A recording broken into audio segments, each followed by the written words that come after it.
Throughout world history, there have been people who have made a difference in a large way, one of which being the monk and traveler Zang of China. He was born in Guoshi, Luojiao, China, the modern-day Yanshi, Henan province, in 602 AD. His original name was Chen Yi. In his early life, he was fascinated with Buddhism, specifically Mahayana, and he set out to become a monk like his older brother. As he grew older, he became frustrated with the scriptures given to him. Thus, he set out to learn about his religion in 629 AD.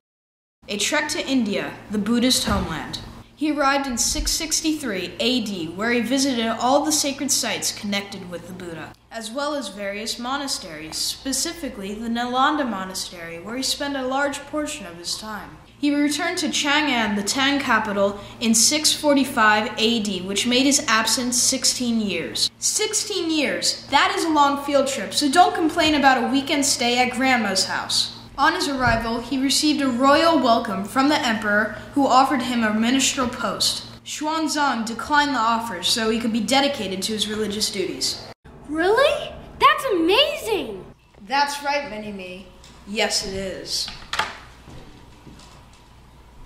Zang spent the last 17 years or so of his life translating the hundreds of texts he got from his journey. During that time, he started with his disciple the Wei Shi school, which means consciousness only.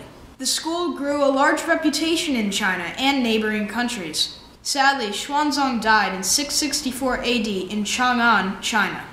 Some guy walked from China to India. Big deal. Why is this important to history?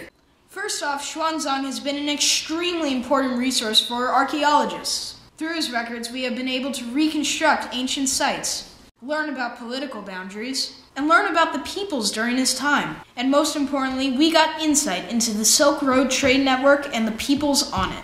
All these records can be found in the Da Tang Shiyu Ji, which means records of the western regions of the Great Tang Dynasty. Now time for a thought bubble.